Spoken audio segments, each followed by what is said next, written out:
కొంతమందికి ఏంటంటే ఎన్ని యజ్ఞాలు చేసినా, ఎన్ని యాగాలు చేసినా, ఎన్ని పూజలు చేసినా ఫలితం అనేది వాళ్ళకి చాలా తక్కువ దొరుకుతది. అది అసలు జరగదు కూడా.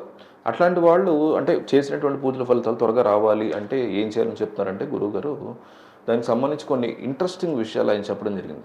సో, దాన్ని మన ముందుకు తీసుకొస్తున్నాను నేను మీ ముందుకి. మీ జాతకం యోగించాలి, ఎలాంటి రహస్య తాంత్రిక పరిహారాలు చేయాలి అనేది ఈ వీడియోలో మనం చూద్దాం.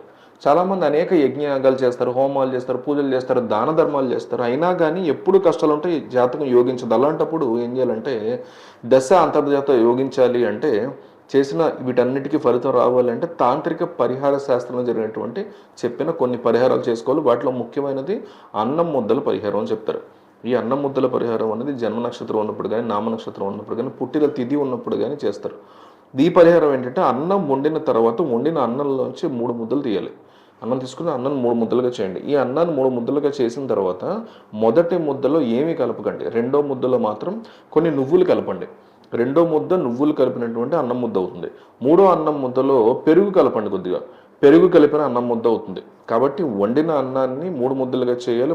మొదటి ముద్దలో ఏమీ కలపకూడదు. రెండో ముద్దలో నువ్వులు కలపాలి. మూడో ముద్దలో పెరుగు కలపాలి. సో ఈ 3 సిద్ధం చేసుకున్న తర్వాత ప్రతి ముద్ద కూడా చేతిలోకి తీసుకుని ఇంటి యజమాని గుమ్మం బయటకు వచ్చి గుమ్మానికి ఇట్లా సవ్య దిశలో 3 సార్లు, అపసవ్య దిశలో 3 సార్లు, clock wise, anti clock wise 3 సార్లు ఇట్లా అనేసిన తర్వాత రెండో ముద్దతో 3 సార్లు తీసిన, మూడో ముద్దతో 3 సార్లు తీసిన తర్వాత ఆ 3 ముద్దలో ఏం చేయాలి?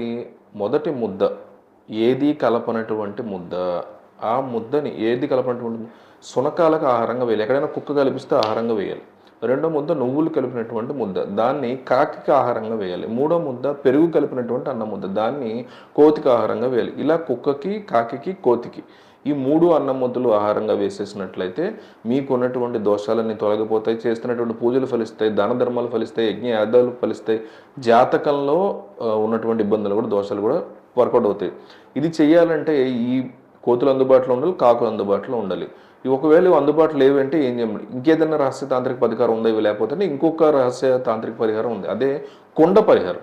కుండ పరిహారం ఏంటయ్యా అంటే జన్మ నక్షత్రం ఉన్నప్పుడు కానీ, నామ నక్షత్రం ఉన్నప్పుడు కానీ, మీరు పుట్టిన తిథి ఉన్నప్పుడు కానీ, ఏదో గురువారం కానీ, శుక్రవారం కానీ ఒక కొత్త కుండ తీసుకొని ఎక్కడైనా ప్రవహించే నీళ్ళు ఉంటే అక్కడికి వెళ్ళండి.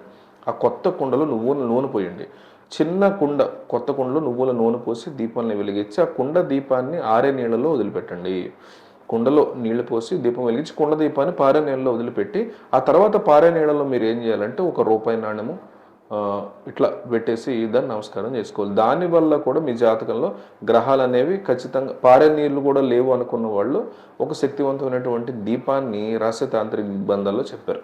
ఆ దీపం ఎలా వెలిగించాలి అంటే ఆవు నెయ్యి, విప్ప నూనె, అవిసె నూనె ఈ మూడింటిని కలిపి గురువారం నాడు కానీ, శుక్రవారం నాడు కానీ పూజా మందిరంలో దీన్ని దీపం వెలిగించుకోవాలి. గురువారము లేదా శుక్రవారము ఆవు నెయ్యి, విప్ప నూనె, అవిసె నూనె ఈ నూనెల మిశ్రమంతో దీపాన్ని వెలిగిస్తున్నట్టయితే క్రమక్రమంగా మీరు చేసినటువంటి పూజలకు ఫలితం ఉంటుంది. యజ్ఞయాగాలకి వీటన్నిటికీ కూడా పరిహారం ఉంటుంది.